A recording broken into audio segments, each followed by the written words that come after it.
I'm Hayley Victoria and welcome back to my Forensics and Policing channel. I'm a lecturer in policing and criminology in the UK. My areas of specialism are policing law, criminology and forensic science. So welcome back. Thank you so much to all of those who've watched already. Super excited that people actually find this interesting because, you know, I'm a little bit of a nerd, so thank you.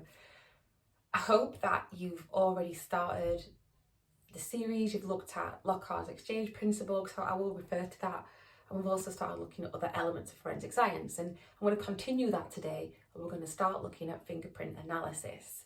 So fingerprint analysis is massive, and you know, over the years it's developed. We've gone from people using it as identification back in ancient China, and that wasn't for criminal proceedings, that was just for ID, to right now where we're using it all the time. We've got these more digital computer-based technologies. So it used to be a lot more by eye and by hand identification purposes. Now we do a lot of it, most of it through computerized systems. But it really has come on leaps and bounds. And we're going to start way back in the Victorian times, and we'll look at our cases, because that's when we really started to use them in criminal investigations. We started to convict people of murder through the use of fingerprint analysis, which obviously is huge. Okay, so the first thing we're going to do is look at the basic patterns of your fingers. So have a look at your fingertips. I hope no one's just scanned that and be able to get onto my iPhone and play Candy Crush. So if you look at the tips of your fingers, you'll notice little patterns. And there are three main categories of pattern: your loops, your arches, and your whorls.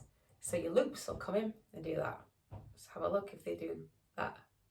Your arches are like this, can be a little bit flatter, a bit more tented, and you've got your whorls as well, which are like this in the middle. So they're your three main categories. There are different ones as well. You get more complex ones and accidental compounds where you've got two randomly in the same print, and they're really rare. So your most common are your loops. So about 60-65% of people have the loops. Whorls, you're looking maybe 25-30% of people will have the whorl pattern in their fingertips, and the most uncommon, the rarest, is the arch. So have a look. Are you ultra rare, or have you got quite standard fingerprint patterns? What's interesting to know is that no two people in the world have ever been proven to have the same patterns, not even identical twins. And that's what I get asked every time when I teach this in college and in universities. Do identical twins have the same fingerprint impressions? No, not yet. We've never found any yet. So far, everybody is unique. And that's because these are formed while you're in the womb. So how you are pressing down inside in utero, that's how they're formed, apparently. And also, if you look at the bottom of your feet, you've got patterns there too. And they are also specific to you. You are one of a kind, and your fingerprints tell us that. So what a fingerprint actually is the impression left behind when you touch something. These come in two main categories, which are latent and patent. So latent means hidden, so you can't see that with your naked eye. Patent is like when you leave your impression in something. So that could be like blood, motor oil, some kind of moldable thing. That's when you leave your impression in something. So I think we've all had a go at putting your finger in blue tack and stuff like that. But your latent is the hidden stuff.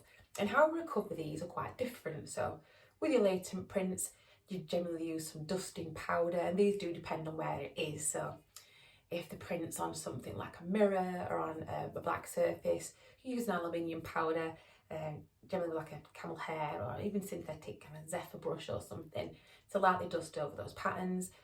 We use silver on the dark surfaces because when you photograph them, the background photographs black and you won't be able to see it with the black charcoal powders, etc. Lots of ways to recover prints. Also, they can use this like fuming technique on the older ones where they use chemicals and heat and stuff, and it can bring them back out again. It's amazing, honestly. And I will maybe do some specific kind of tutorials on that, where we have a go at doing things and I film it as well, just so we've got that reference. We might even do some dusting with some household stuff. I find James Charles' makeup palette is really good for using that light fine powder. I've done it in lockdown as a bit of a task. Anyway, so fingerprint technology, massive. Loops, arches and whorls are your three basic main patterns. Now, as I mentioned, people have been sold in murder cases with these since a long, long time ago. The first case we're going to look at is in Argentina, which is the first case solved by fingerprint technology or fingerprint analysis. This is in Argentina and it's in 1892 with Francisca Rojas. Now, Francisca was an Argentinian woman and she's got 2 young children. Okay, she's Argentinian, 2 young children. She's got no partner, so no husband's gone. And these 2 children were found beaten to death. Right? Disgusting, right? Awful, awful, awful case. So she tried to blame a farm worker, Vasquez, who vigorously denied anything to do with this case and nothing to do with it. And he could prove otherwise as well. He had a firm alibi. So the investigators thought, he's doing a little bit of digging here. This is not right. Something's not adding up. She's not acting like someone who's just lost 2 kids. This is all a bit weird. So they did some more investigation, and in the house they found on the door frame a bloody fingerprint. I mean, they had a look at it and it matched to Rojas, to her. When presented with this, she actually admitted that she killed her own kids because she got a new boyfriend. He didn't want children, so she killed her actual own kids to be with this guy. Wow, right? When presented with the evidence, she admitted it, and obviously she was prosecuted. It's absolutely awful. She was sentenced to life in prison, thank God. But yeah, an awful, awful case. But that's the first murder that I know of solved by fingerprint analysis, and that was in Argentina, like I said, 1892. And what's his name now? It was Juan Vustic, who was using the fingerprint analysis patterns. And what's good to mention as well, that all over the world people use different technologies and different categories to identify fingerprint technology. So in Britain, used to have to match 12 different characteristics. In the United States, it was only 8. That was a while ago. And now they do it in stages 1, 2 and 3, looking at the complexity of those fingerprint patterns.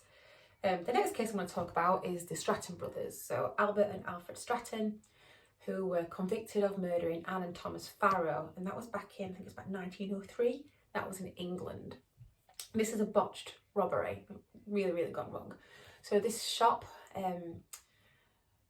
normally opens quite early, you know, back in the olden days, people open up nice and early, get your fresh milk, your eggs, all that kind of stuff. The shop worker tried to get in and couldn't get the door open. Looking through the windows, you could see the place had been trashed. So I was like, oh, I need some help here. Went to another local shop and was like, I can't get in. It's not like Thomas and Anne Farrow not to open the shop. I think something's gone on here. Another shop worker from a different store came and helped him get in, and there they found Thomas dead on the floor. They also found Anne, who had been severely beaten, but she was still alive at the time, and took her to hospital.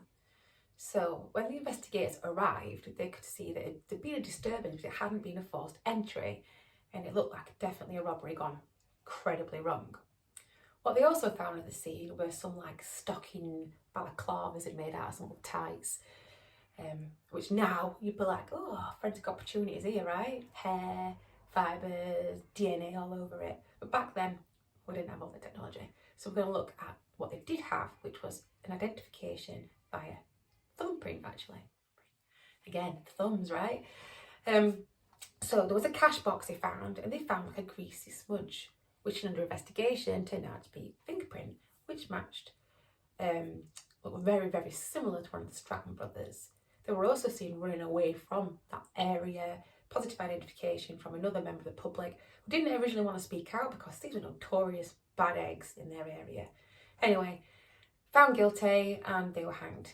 So a bit of justice there for Thomas and Anne Farrow, but that's how fingerprint technology has helped solve crimes so far. I'm going to obviously go into more detail about more modern day crimes, but that's the history, where we came from with fingerprint technology. Thank you.